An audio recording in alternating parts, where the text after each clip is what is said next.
안녕하세요. 금요사건 파일 디바제식합니다. 2015년 1월 22일 새벽 4시 50분 서울시 송파구 방이동에 위치한 한 아파트에서 아직 동이 트지 않아 컴컴한 새벽 돌연 45살 유 씨가 헐레벌떡 집 밖으로 뛰쳐나갑니다. 그리고 그의 등에는 아내 43살 이 씨가 엎여 있었죠. 몸이 축 처진 채 의식이 없는 상태였습니다. 유 씨는 급히 아내를 차에 태우고 인근 병원 응급실로 차를 몰았습니다. 다행히 새벽이라 20분 만에 병원에 도착했지만 이미 아내는 심정지가 온 위급한 상황이었어요. 잠시 후 의료진이 총동원되었고 40분간 심폐소생술이 이어집니다. 그럼에도 불구하고 결국 이 씨는 사망 진단을 받게 되죠.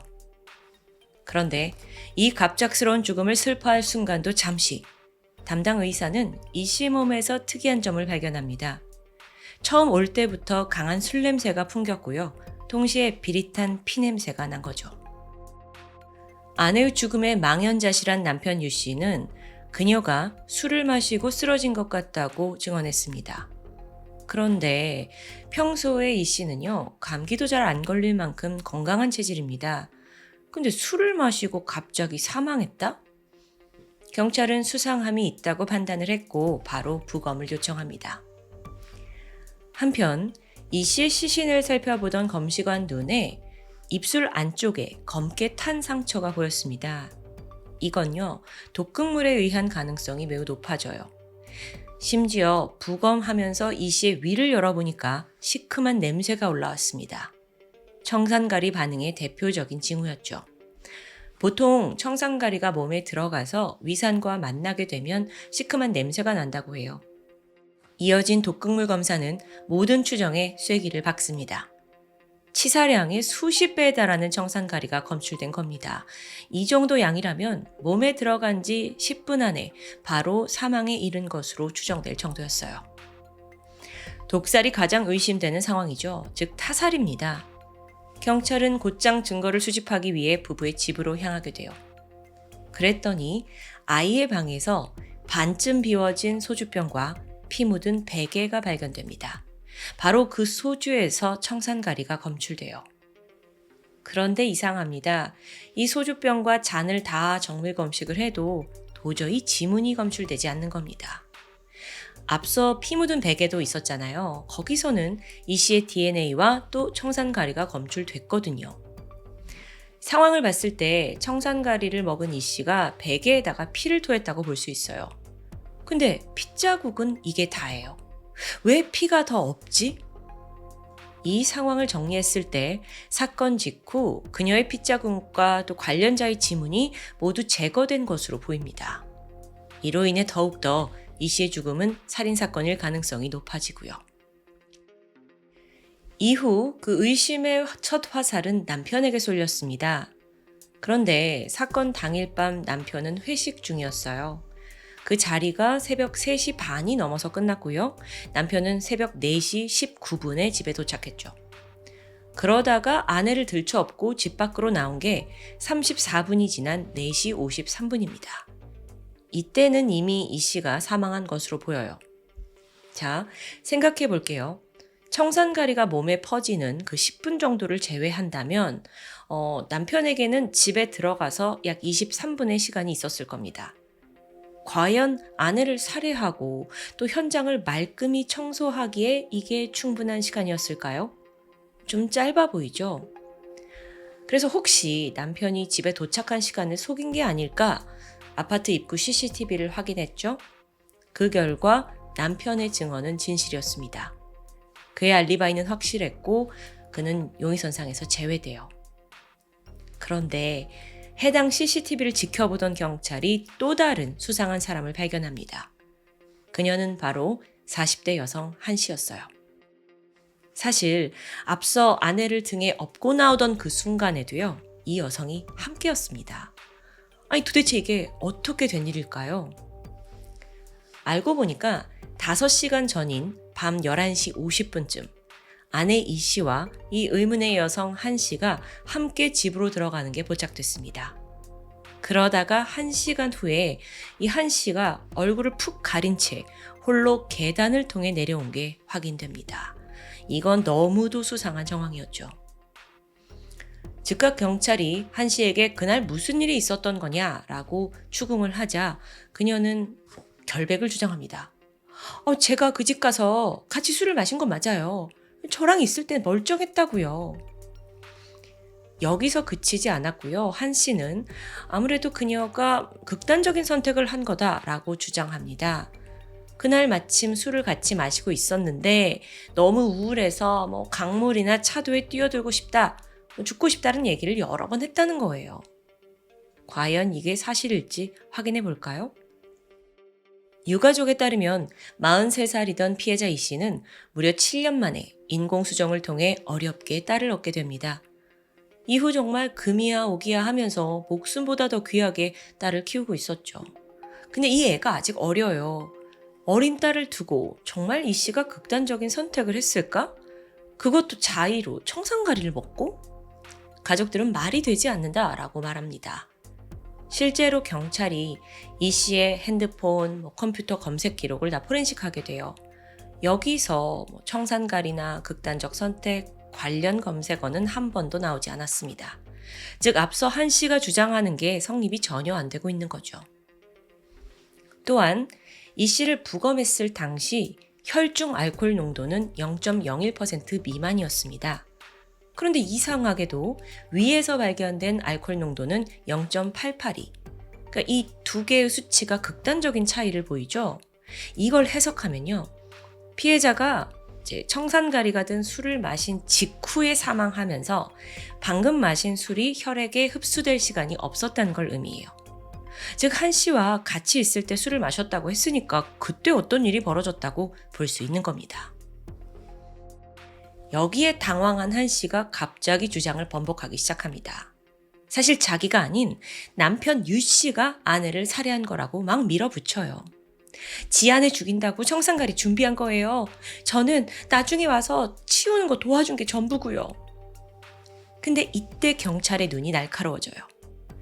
한 씨가 방금 무심코 말한 청산가리. 어라? 사실 경찰은 피해자 몸에서 청산가리가 검출되었다는 사실을 극비에 붙여왔습니다. 독극물이 나왔다 정도로만 말했던 거죠.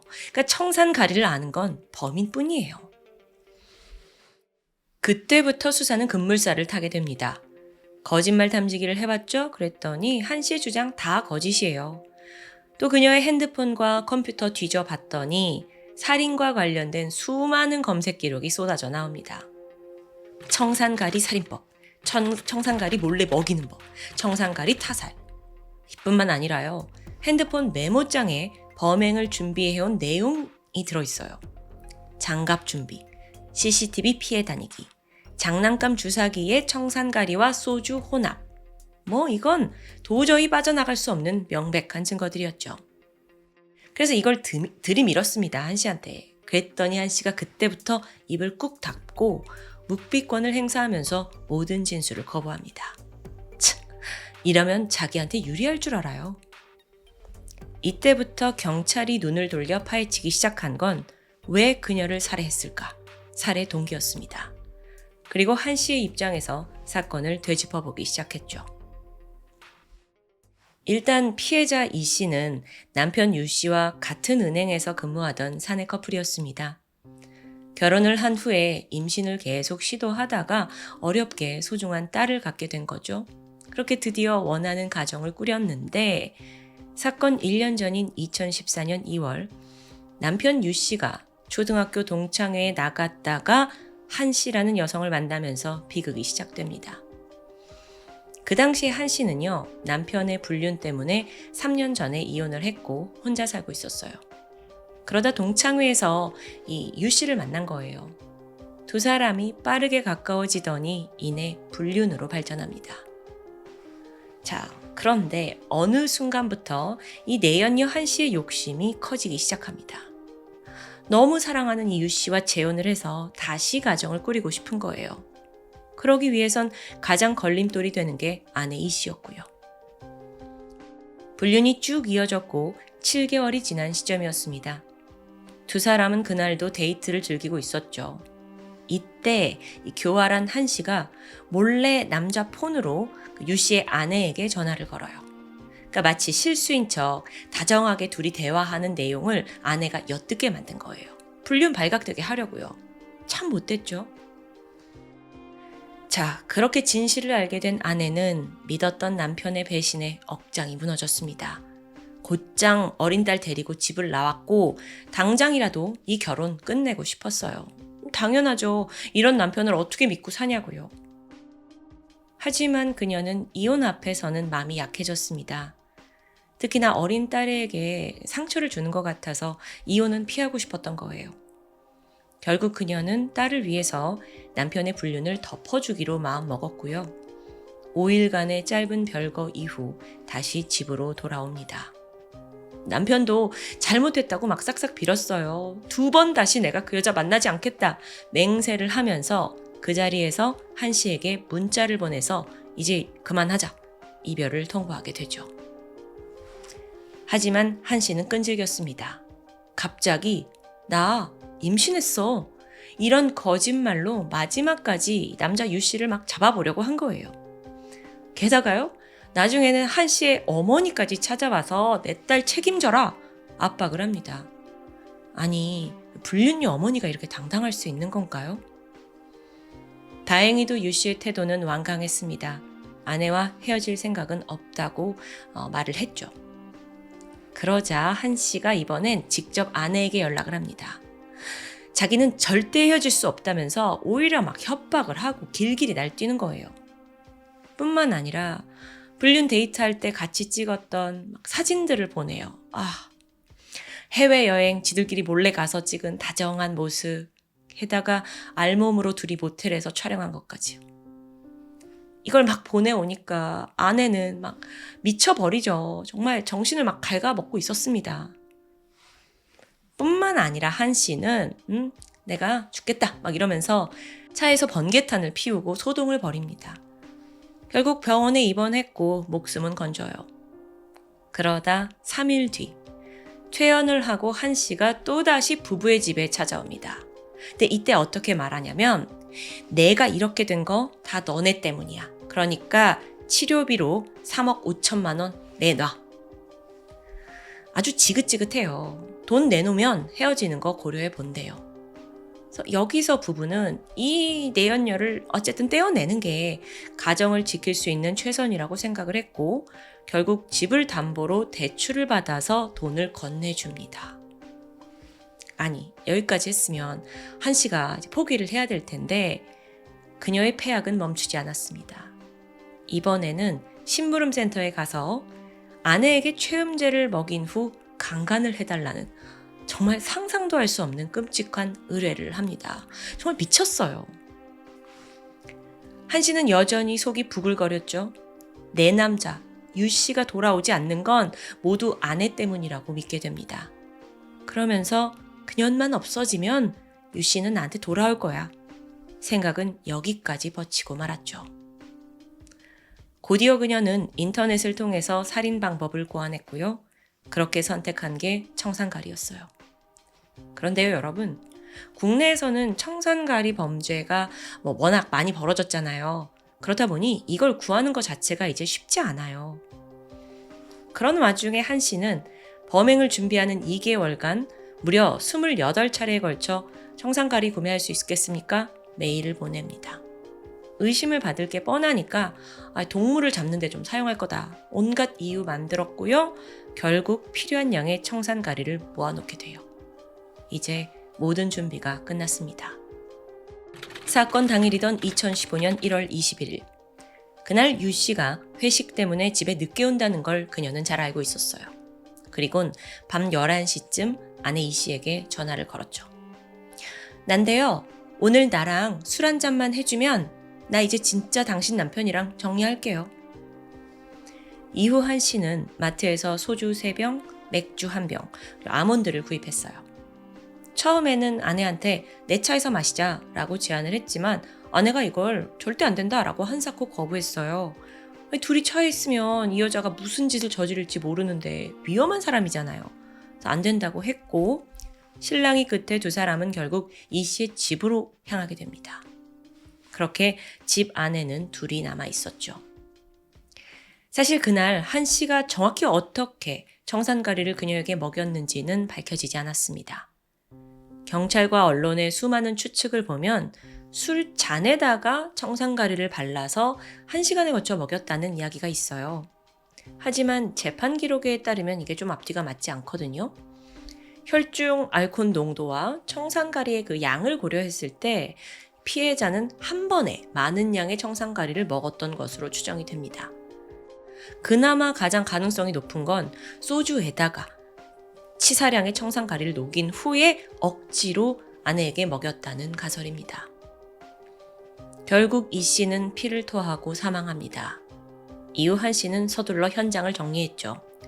소주병에 묻어있는 지문 그리고 피 깨끗이 닦아냈고 계획대로 CCTV를 피해 계단으로 도주합니다.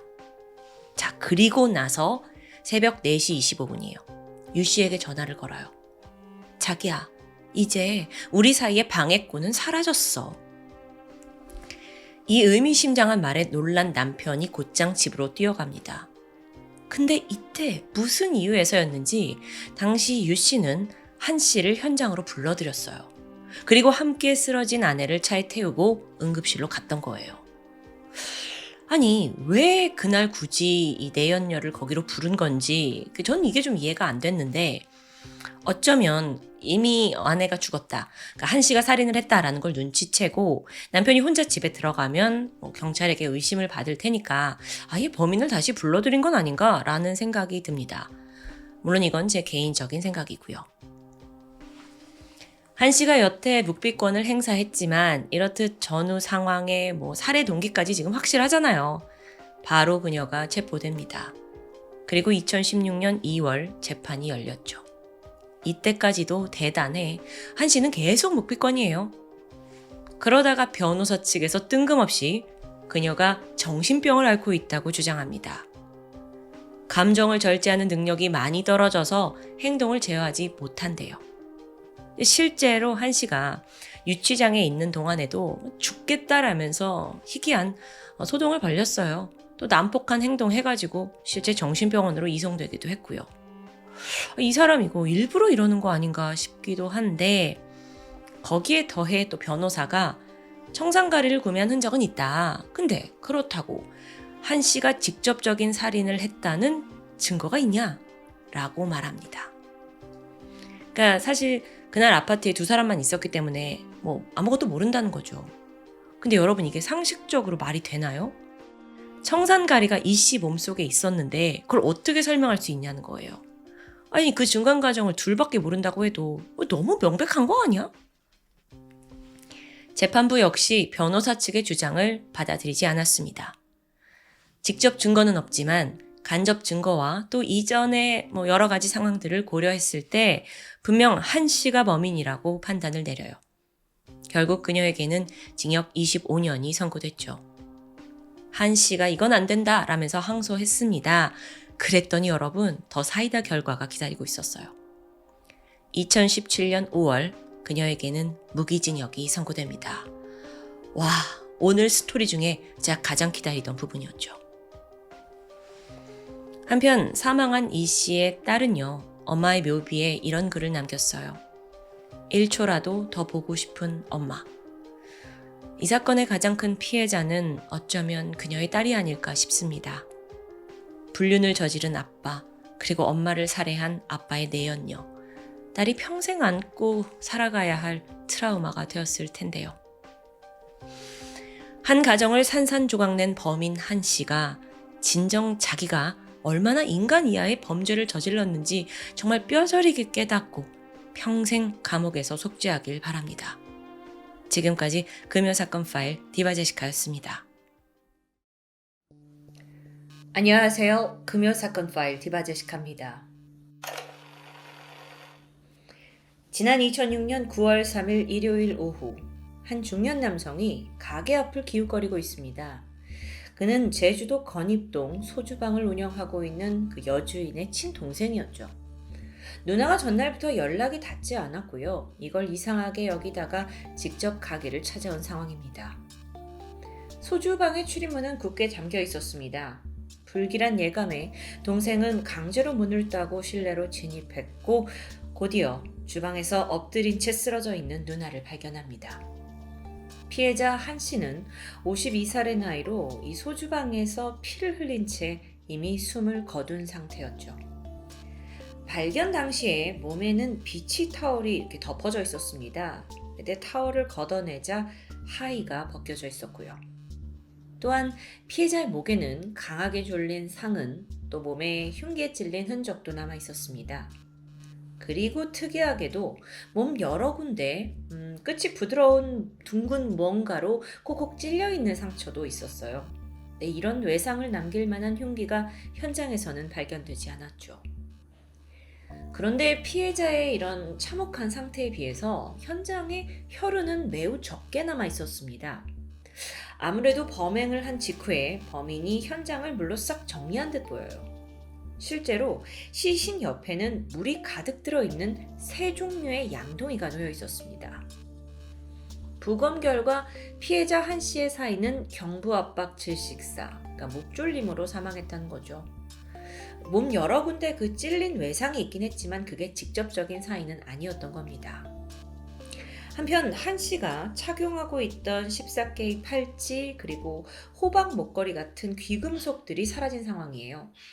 그렇다면 추정컨대 이 찔린 상처들이 어쩌면 범인이 금품을 가져가려고 협박하는 과정에서 생겼을 수도 있겠죠. 사망 시각은 전날 새벽으로 추정이 되는데 정확한 시간은 나오지 않았습니다. 현장인 이 소주방은 그닥 넓지 않은 규모였어요. 홀 안에 이 탁자에 술잔과 술병 또 안주까지 누군가가 그 자리에 앉아 있었던 흔적이 그대로 있었죠.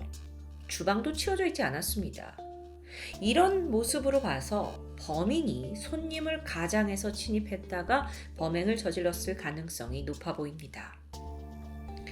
이 소주방이 있던 곳은 제주항 주변인데요. 지역 특성상 워낙 오고 가는 사람들이 많았기 때문에 손님을 특정하는 건 쉽지 않겠죠. 만약 범인이 손님으로 찾아왔다면 어쩌다 방문한 뜨내기 살인일 수도 있습니다. 혹은 소주방을 자주 드나들던 단골일 수도 있고요. 이런 헷갈리는 상황 속에서 일단 경찰은 단골 혹은 주변 인물 등의 면식범에 더 무게를 두었습니다. 그 이유가 뭐냐? 봤더니 범인이 현장을 떠나기 전에 어떤 행동을 보였는데요. 가게 안에 있는 모든 전기 스위치를 다 껐고 출입문도 잠그고 나갔죠. 이뿐만 아니라 한 씨의 가족은 소주방 건물 위층에 살고 있었습니다. 만약에 낯선 사람이 들어와서 이런 범행을 저질렀다면 피해자가 비명을 지르거나 강하게 저항하는 소리가 들렸을 텐데 가족 중 누구도 어떠한 소란을 듣지 못했다고 하고요. 이걸 토대로 범인은 면식범이 아니냐로 방향이 흘러가게 된 거죠. 이후에 경찰은 한 씨의 휴대전화 기록을 분석합니다. 그리고 이 소주방을 자주 드나들던 단골 명단 그리고 또 개인적으로 친분이 있던 주변 사람들 여러 정보를 추려냈어요. 그렇게 리스트를 확보하고 행적을 하나하나 조사하던 중 사실 당시의 경찰은요 비교적 쉽게 이 사건을 풀 수 있을 거라고 생각했습니다. 특히나 범인이 귀금속을 가져갔잖아요. 근데 그럼 반드시 이걸 처리를 할 거고 장물아비를 통해서 이걸 추적하다 보면 범인의 꼬리를 잡을 수 있을 거다라고 희망을 걸었던 거죠. 근데 문제는 끝끝내 귀금속이 처분된 정황이 포착되지 않습니다. 그러니까 상황이 예상보다 답답하게 흘러갔고요. 그래도 좌절하긴 일렀습니다. 범인이 마지막으로 머문 곳으로 추측되는 술집 내의 그 탁자, 여기에 남아있던 술병 혹은 컵에 지문이 남아있지 않았을까요? 분명 손을 댔을 테니까요. 검사를 해봤죠. 결과는 감정 불능입니다. 왜인지 보니까 냉장고에 보관되어 있던 차가운 술을 가지고 나오면서 상온에서 결로 현상이 생기죠. 그래서 이로 인해 지문이 뭉그러졌기 때문입니다. 다른 곳에서 지문이 나오기도 했어요. 하지만 여기가 워낙 불특정 다수들이 오고 가는 가게인 만큼 용의자의 거라고 단정 짓기에는 무리수였습니다. 그래도 경찰은 당시 한 씨 주변 사람들 중에서 좀 행적이 의심스러운 70여 명을 추려냅니다. 그리고 거짓말 탐지기 수사를 펼쳐요. 근데 이들 모두 나는 죽이지 않았다의 진실 반응을 보입니다.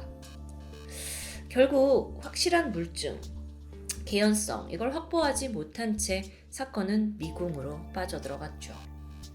그런데 이 소주방 피살 사건이 발생한 지 20여일이 지난 2006년 9월 25일 현장과 멀지 않은 제주도 삼도동의 술집 라일락 카페라는 곳에서 또 다른 사건이 발생합니다. 그날 가게 앞에 한 남성이 서성였는데 이 라일락 카페의 주인이자 엄마가 연락이 되지 않자 걱정을 하던 20대 아들이었습니다. 이 라일락 카페라는 곳은 건물 지하 1층에 위치해 있었어요. 아들이 계단을 내려가 보는데 뭔가 이상한 낌새가 느껴졌죠. 바닥에 물이 고여 있었기 때문입니다. 한편 가게 출입문은 굳게 잠겨 있어요. 그래서 아들이 즉각 엄마한테 전화를 걸어보는데요. 걸자마자 안에서 희미한 벨소리가 들려왔고 응답은 하지 않고 있고요. 이후 아들은 외부에 있는 공용 화장실과 이어져 있던 뒷문을 통해서 겨우 내부로 진입합니다. 예상대로 실내는 온통 물바다였어요. 누군가 일부러 물을 틀어놓은 상황이죠. 그는 곧장 엄마가 평소에 쉬는 공간인 그 내실로 향하게 되는데 다행히 그래도 거기는 바닥에서 한 11cm 정도 올라와 있는 공간이었기 때문에 침수는 피할 수 있을 거라 생각했습니다. 그래서 가보니 어머니는 흰색 슬립으로 몸이 덮여진 채 쓰러져 계셨어요. 이미 숨이 끊어진 상태였죠. 옷의 일부가 벗겨져 있고 또 주변 귀중품의 서랍이 뜯겨져 나간 게 눈에 띄었습니다. 그리고 한 가지 더. 시신 옆에는 특이하게도 물바가지와 분무기가 놓여 있습니다. 잠시 후에 신고를 받은 경찰이 출동했고 소방차가 와서 이 술집 안에 있는 물을 다 빼낸 후에야 현장을 제대로 볼 수 있었습니다. 피해자는 당시 48살의 정씨, 사인은 경부압박 질식사입니다. 어딘가 앞전의 소주방 사건과 매우 유사하죠. 피해자의 옷 일부가 벗겨져 있었고 또 폐물과 지갑이 없어진 점을 토대로 경찰이 초기에 이 사건은 성폭행을 위장한 강도살인이다 라고 추정을 했는데 이게 또 그렇게 단순하진 않았죠. 얼마 후 부검을 하게 되는데 그 결과에서 아주 엽기적인 게 나왔습니다. 평소 피해자가 사용하던 화장품 용기가 음부에서 발견된 겁니다. 이걸로 봐서 범인이 상당히 변태적인 어떤 이상 성욕을 가진 사람이 아닐까 추정되는 대목이죠. 그런데 불행 중 다행으로 이 사건은 발생 보름 만에 해결됩니다. 유력한 용의자로 검거된 사람이 있어요. 그는 당시 42살의 택시기사 고 씨였죠. 그는 사건 당일에 라일락 카페의 마지막 손님이었습니다. 현장에서 고 씨의 채모가 발견이 됐고요. 또 피해자의 손톱에서도 고 씨의 유전자형이 검출이 됐어요. 또 고 씨가요, 이 피해자가 가지고 있던 수표를 훔쳐서 소지하고 있다가 이걸 사용한 정황이 결정적으로 작용을 했습니다. 빼박이죠. 한편 경찰은 이 라일락 카페의 살인 사건이 앞서서 있는 그 소주방 사건과 유사점이 있는 걸 알고 있었습니다. 그걸 좀 보자면 우선 두 사건 모두 새벽 시간대에 여성 혼자 운영하는 술집에서 발생을 했고요. 이 두 장소 다 출입구가 잠겨 있었다는 점, 게다가 전원 차단기가 꺼져 있었다는 거, 그리고 두 사람 모두 목 졸라서 살해하고 또 피해자가 부분적으로 탈의가 된 상태, 또 범인이 벗긴 옷을 가져갔다는 부분까지 직접적인 성폭행은 아니고 금품이 없어졌다는 점까지 정말 자잘한 많은 것들이 동일합니다. 거기에 더해서 피해자의 옆에 남겨져 있던 물 양동이까지 이게 우연이라고 보기에는 너무 많은 부분이 비슷한 겁니다. 따라서 경찰은 고 씨의 연쇄살인 가능성에 무게를 두고 수사를 했어요. 하지만 라일락 카페 사건은 유전자도 있고 채모도 있고 다 증거가 확실합니다. 그런데 소주방 사건에 있어서는 고 씨가 범인이라는 뚜렷한 물증을 찾기 힘든 거예요. 거짓말 탐지기 조사도 했죠. 근데 고 씨가 소주방 주인을 죽이지 않았다라는 진술에 진실 반응이 나옵니다.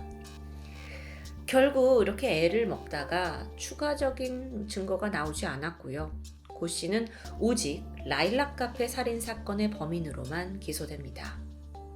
고 씨 또한 자신의 범행을 끝내 인정하지 않았어요. 결국 재판이 들어갔고 그에게는 15년형의 징역이 확정되죠. 15년형. 사실 그렇게 무자비하게 사람을 죽였는데 고작 15년형이다. 여기에는 이유가 있었습니다. 놀랍게도 고 씨는요, 앞서 1심에서 무죄를 선고받기도 했어요. 무죄. 그러니까 이전부터 계속 나는 범인이 아니다라고 강력히 주장을 하고 있었잖아요. 뭐라고 하냐면 내가 라일락 카페 사장 정 씨의 돈을 훔친 건 맞다. 수표도 썼다. 그런데 죽인 건 아니라는 겁니다. 이게 그러니까 그의 입장에서 완전히 가능성이 없는 상황은 아니겠죠. 게다가 결정적으로 고 씨가 이 피해자 정 씨를 살해한 것으로 추정되는 그 시간대에 피해자 정 씨를 목욕탕에서 봤다라는 사람이 등장하면서 이게 앞뒤가 시간이 안 맞습니다. 하지만 이런 것들을 다 뒤로 하고라도 현장에 남아있는 DNA와 물증, 이게 너무 확실했어요. 그게 다 범인으로 고 씨를 지목하고 있었고요.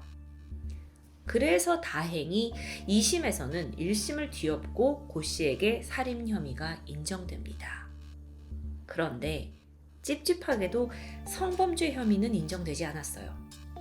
그 음부에 이물질이 있었는데 당시에는 유사 강간에 대한 처벌법이 없는 상황이어서 이 성폭행 혐의를 비껴갔던 겁니다. 그렇게 고 씨가 죄질에 비해서는 좀 가벼운 죄값을 치르게 된 거죠. 여러분, 제주에서 차로 10분 거리에서 발생한 2개의 살인사건입니다. 하나의 진범은 잡혔지만 다른 하나는 여전히 미제로 남아있어요. 제주 경찰은 소주방 사건의 수사를 포기하지 않고 끈질기게 이어가고 있습니다. 하지만 그 당시에 이 지역이 인적도 드물고 차량도 없고 CCTV도 더욱이 없었고 그래서 물증 확보가 쉽지 않았죠. 그렇게 별 성과 없이 시간이 흘렀고 지난 2020년 그알팀에서 이 미궁에 빠져있던 사건을 다시 한번 재조명했습니다. 그러면서 무엇보다도 그 라일락 카페 살인 사건과 연관성을 크게 제기하기 시작했는데요. 이때 새로운 제보자가 나타납니다. 그녀는 소주방 피해자 한 씨의 지인이었는데 한 씨가 생전에 자기한테 한 말이 기억났다 하면서 제보를 한 겁니다. 그 내용이 뭐였냐면 소주방에 자주 찾아오던 어떤 손님에 대한 이야기예요. 우선 제보자가 이 이야기를 기억해낸 이유가 따로 있습니다. 원래 피해자 한 씨가 평소 손님들에 대한 이야기를 잘 하지 않는 편이었어요. 그런데 유독 이 손님에 대해서 이야기를 할 때는 웃음을 보이면서 흥미로워했던 것 같아요. 그래서 그 한 씨가 뭐라고 말을 했냐? 이 손님에 대해서 직업이 택시기사이고 고향이 땡땡 지역이다. 근데 놀랍게도 그 지역이 이미 동일범으로 의심을 받고 있던 고 씨의 고향이기도 했습니다. 그의 직업 또한 택시기사고요. 참고로 제보자는 라일락 사건의 범인 고 씨에 대한 개인정보는 모르고 있던 상태라고 합니다. 그런데도 딱딱 들어맞는 거죠. 이것 또한 우연의 일치일까요? 많은 범죄 전문가들이 제주 소주방 살인 사건 그리고 라일락 카페 살인 사건은 동일범의 소행이다 라고 강하게 의심하고 있습니다. 이 두 사건에서 가장 큰 공통점, 특이한 점을 찾자면 물과 바디 커버링이라고 볼 수 있어요. 이 두 사건 모두 물로 현장을 다 정리했죠. 그리고 피해자 옷 일부를 벗겨서 가져간 흔적이 있고요. 이건 결코 일반적이지 않은 수법입니다. 그리고 마지막으로 수건 등을 이용해서 시신을 덮어주는 바디 커버링이 있었어요. 이건 왜 했을까? 전문가들은 이게 범인의 죄책감 때문이다 라고 보기는 어렵고요. 이걸 오히려 성도착증의 발현이라고 보고 있습니다. 성도착증. 두 사건 모두 범인이 범행의 어떤 수행보다는 범행을 한 후에 더 뒤처리 과정에 많은 시간과 노력을 들인 패턴이 같이 나타나고 있죠. 경찰도 물론 이 점을 알고 있습니다. 그래서 고 씨가 소주방 사건의 범인일 수 있다는 가능성을 높게 보고 있어요. 다만 그걸 증명할 증거가 없을 뿐이고요. 그런데 반면에 고 씨의 어머니는 아들의 억울함을 눈물로 호소하고 있습니다. 고 씨 자신 또한 소주방 사건에 대해서는 나는 아무것도 모른다 라고 주장하고 있고요. 무죄 추정 원칙에 따라 그럴 수 있습니다. 그런데 사실 그는 유죄를 판결받은 라일락 카페 사건에 대해서도 단 한 번도 범행을 인정하지 않았습니다. 교도소에 수감된 중에서도 법전을 연구하면서 재심을 계속 준비했다고 하는데요. 이쯤 되니까 혹시 이 사람이 범인이 아니지 않을까라는 생각도 들긴 하는데 정작 그의 어떤 부당함이나 억울함을 증명할 만한 증거는 전혀 내놓지 못하고 있다고 합니다. 그러던 지난 2021년 10월 고 씨는 만기 출소로 이제 자유의 몸이 되었습니다. 성범죄자가 아니기 때문에 전자발찌 부착을 하지 않고요. 보호 관찰도 이루어지지 않죠. 수사 당국이 개입할 수 있는 순간은 결국 고 씨가 새로운 범죄를 저질렀을 때뿐입니다. 마지막으로 오늘 다룬 이 제주 소주방 피살 사건은 현재 제주지방경찰청 미제사건팀에서 열정적으로 재수사 중입니다. 시간이 좀 지나더라도 우리에게 속 시원한 해결의 소식이 들려오길 간절히 기원합니다. 지금까지 금요사건 파일 디바제시카였습니다.